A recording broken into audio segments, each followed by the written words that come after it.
क्या लगता है, कह रहे विकसित हो रहा है भारत, जीडीपी का इतना ग्रोथ हुआ है कह रहे हैं। जीडीपी का ग्रोथ अगर आप मेरे को बता मैडम सुन एक मिनट रुको, जीडीपी का ग्रोथ इन्होंने महंगाई को नापने के पैरामीटर चेंज कर दिए, यूनिवर्सल स्टैंडर्ड जो थे उनसे हटा करके अपने पैरामीटर लगाए हैं। ठीक है जी, जीडीपी का आप मूल्यांकन कर रहे हो सिर्फ टैक्स कलेक्शन के बेस पे। अच्छा, ग्रॉस डोमेस्टिक प्रोडक्शन के हिसाब से मेरे से बताओ कितनी प्रोडक्शन हुई है। नोटबंदी के अंदर इस देश के अंदर लघु उद्योग जो थे उनके अंदर 67% की गिरावट आई थी, और 67 में से 42% उद्योग वो थे जो बंदी हो गए, जिनमें वीडियोकॉन एक जाना माना नाम है, जिनमें रोटोमैक पेन था। ऐसे बहुत से लघु उद्योग थे, मीडियम स्केल बिजनेस थे जो आम आदमी गरीब आदमी तक के जुड़े हुए थे। ऐसे बहुत से बिजनेस बंद हुए हैं। तो जीडीपी की ग्रोथ, इंडस्ट्री से जीडीपी की ग्रोथ होती है मैडम, टैक्स कलेक्शन से जीडीपी की ग्रोथ नहीं होती। इन्होंने जो पैरामीटर कर रखा है, इन्होंने जो पैरामीटर सेट करा है टैक्स जीडीपी का, वो इन्होंने सेट कर रखा है टैक्स कलेक्शन के भी। यहाँ पे एक आइटम के ऊपर 10 बार टैक्स लग रहा है तो वो जीडीपी नहीं बढ़ रही, वो एक आइटम का मूल्य 10 बार बढ़ रहा है। मेरी जवाब पूरा होने दो, आपके बीच में नहीं बोलना मैं। 100 रुपए की आइटम फैक्ट्री से चली है, ग्राहक के हाथ में 200 की पहुंचेगी। 100 रुपए का निकली, डिस्ट्रीब्यूटर के पास गई, 118 रुपए की पहुंची। 130 रुपए की डिस्ट्रीब्यूटर बेच रहा है, 18% उसमें जीएसटी लगा रहा है डीलर को। डीलर फिर आगे ग्राहक को बेच रहा है, ग्राहक के पास वो 200 की पहुंच। एक आइटम पे अगर 4 बार टैक्स लग रहा है तो वो टैक्स कलेक्शन को अगर आप बोलोगे जीडीपी के दायरे में आती है तो वो चीज़ नहीं है। आप ही तो कह रहे हो 18% डीलर पे पहुंची, ठीक है, 118 रुपये ही पहुंची, फिर कह रहे हो 18% वो जीएसटी लगा। ऐसा कौन सा प्रोडक्ट है जो ऐसा हो रहा है 100 रुपये वाला आइटम 200 रुपये में जा रहा है? मेरी बात समझो, टैक्स कलेक्शन जो सरकार ले रही है वो आंकड़ों पे ले रही है। टैक्स के कलेक्शन में और जीडीपी के जो आप रेशियो है उस पर चेक कर लो। 68 सारा अपना आपका कितना मेरे पीछे नहीं मैंने पीछे से पढ़ा था, उसमें 62% का फर्क टोटल आ रहा है कलेक्शन के अंदर। वो कैसे आ रहा है? जो आप टैक्स रिइंबर्स कर, जो आप टैक्स में रिबेट ले रहे हो, मतलब जो आप जैसा आपने टैक्स भरा, आपकी फैक्ट्री है, आपने मुझे माल दिया, मैं आपका डिस्ट्रीब्यूटर हूँ, ठीक है ना, आप अपना टैक्स क्लेम कर लोगे 18% जो आपने भरा, आप सिर्फ अपना इनकम टैक्स दोगे उसके अंदर। मैं डिस्ट्रीब्यूटर हूँ, मैंने आगे डीलर को धरा, मैंने अपना 18% उस जो 18% मेरे प्रॉफिट में से निकला, मैंने उसमें से 18% जीएसटी सरकार को दे दिया। प्रोडक्ट की वैल्यू भी बढ़ी, टैक्स की कलेक्शन भी बढ़ी।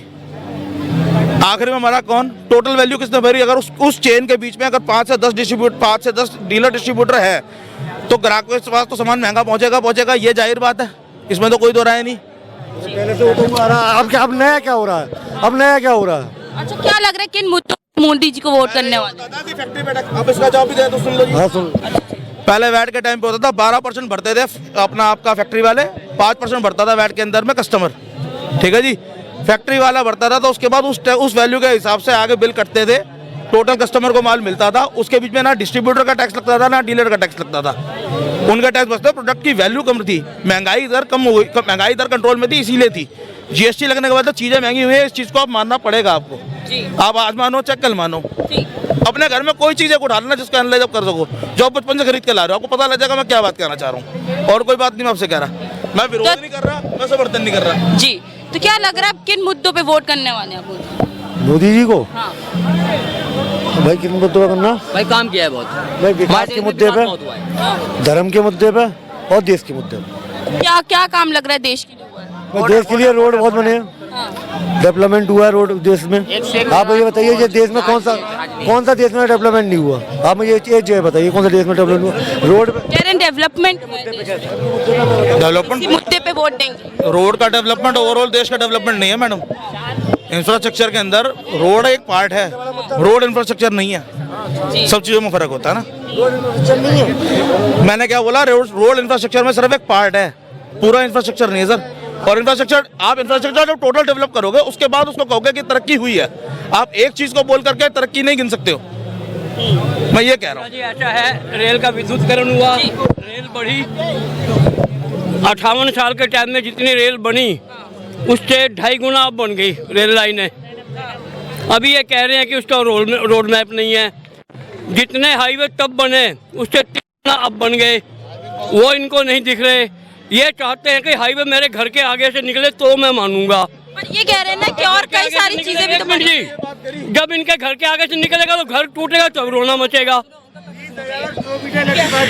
किसकी सरकार में सुन तो मैं बोला कि उनकी बात में दोनों में बहुत फर्क है जी। मैंने कहा क्या पहले वो तो सुनो, आपने आके अपनी बात बोल दी। क्या कहा मैंने अंकल जी? रोड से जो है ना तरक्की नहीं मापी जा सकती, रोड केवल एक पार्ट है। मैंने क्या कहा? रोड इंफ्रास्ट्रक्चर में पार्ट है सिर्फ एक। ओवरऑल डेवलपमेंट अगर आप जिस दिन होगी उसको आप तरक्की में गिन सकते हो। आप खाली रोड को पैमाना नहीं मान सकते तरक्की का। मैंने ये बात कही है, दोनों में फर्क है भाऊजी। तो हर चीज में तरक्की नजर आ रही है, रेलवे में भी, रोड में भी, जनता की सुविधा में भी, जनता की सुरक्षा में भी, हर चीज में तरक्की। हाँ, क्योंकि 14 के बाद मुझे अब ये कहीं सावधान रहिए, लावर ये फट जाएगा। सबसे बड़ी सुरक्षा, सबसे बड़ी हर चीज में तरक्की दिख रही है। यूपी के अंदर गेट नंबर, एक मिनट रुको ना, मेट्रो का गेट नंबर 2 लाल किले का 2400 घंटे अनाउंसमेंट होती रहती है। अभी जाके सुन लो, अभी जाके सुन लो। लावारिस वस्तु को ना छुए, उस पर बम हो सकता है, ऐसा है वैसा है, अभी भी चल रही है अनाउंसमेंट। फिर इसमें क्या है? अरे अभी भी हो रहा है। एक सेकंड बेटा, अरे भाई एक सेकंड। अच्छा एक मिनट रुको, पहले वो लिखा हुआ था तो वो चीज गलत थी, आज वो लिखा नहीं है, लोग बोल रहे हैं। बेटा एक मिनट बेटा, 2014 से पहले, एक मिनट जी, 2014 से पहले सरदार जी ने, एक मिनट जी, चांदनी चौक देखा होगा यहाँ पे, इधर कोने पे, फुहारे पे और फतेहपुरी चौक पे पुलिस वाले रेत के कट्टों के पीछे बंदूक लेके बैठे रहते थे। क्यों? कोई आतंकवादी ना घुसे। 11 सितंबर को चाचा संसद में हमला हुआ था देश की, वो तो गलत है, वो कितना ठीक था? वो कमजोरियां हैं, वो कब, वो कमजोरी, मतलब वो कमजोरी है, दूसरे की कमजोरी उसका पाप है, नहीं, और आपकी कमजोरी आप उसको कह रहे हो मैं सुधार लूंगा, ये बात तो गलत है ना। 11 सितंबर भी पाप है, 26/11 भी पाप है, सारे पाप हैं। आतंकवादी हमला, हमारे देश के जो निर्दोष नागरिक अपने काम से निकले हुए हैं उनके ऊपर गोली चले, बम फटे और वो स्वाहा हो जाए, वो हर सरकार में गलत है। लेकिन उस सरकार को, उस काम को किसने रोका, ये देखने की बात है। उस पाप को मोदी जी ने रोका, ये देखने की बात है। एक दिन में बम्बई में 9 बम ब्लास्ट हुए थे रेलों में, एक दिन में। दिवाली के सीजन में सरोजनी नगर, करोल बाग, उसी में एक नाम है चाचा। हाँ तो क्या हुआ फिर? बीजेपी की नेता थी ना, बीजेपी के नेता एमपी में से। बीजेपी और उसकी बात नहीं कर रहा, मैं केवल देश की सुरक्षा की बात। आपने स्पेसिफिकली बोला 14 के बाद से, तो मैं आपको वही बता रहा हूँ, 14 के बाद जो सरकार है उसमें मालेगांव बम ब्लास्ट के अंदर जो साध्वी प्रज्ञा का जिसका नाम था, नामजद थी जो, उसको क्यों रखा गया पार्टी के अंदर?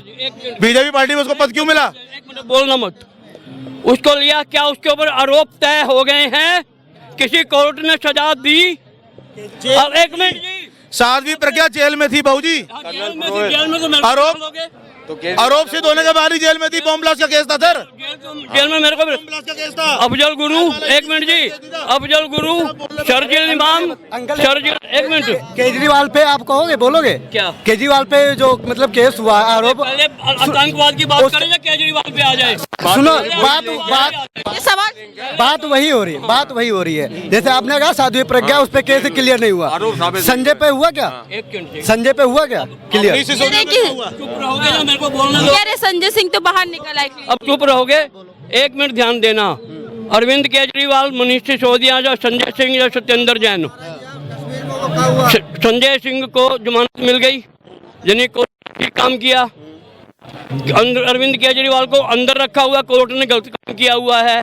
एक मिनट, मैं एक सेकंड जी, अरे भाई, अरे अपीयरेंस 6 महीने बाद कराएगी ईडी, सीडी अपीयरेंस 6 महीने बाद करा रही है सिविल कोर्ट के अंदर, ईडी के कोर्ट में। पहले मेरी तो सुन लो इस बारे में। मैं अपनी कह रहा हूँ कि सीधी सी बात है, जब तक कोर्ट सजा ना दे दे आदमी दोषी नहीं है। ईडी के पकड़ने से, सीबीआई के पकड़ने से, पुलिस के पकड़ने से कोई दोषी नहीं होता। मैं क्या कह रहा हूँ, जैसे आरोप साध्वी प्रज्ञा पे लगा था, वैसे ही आरोप क्या नाम है केजरीवाल पे भी लगा है।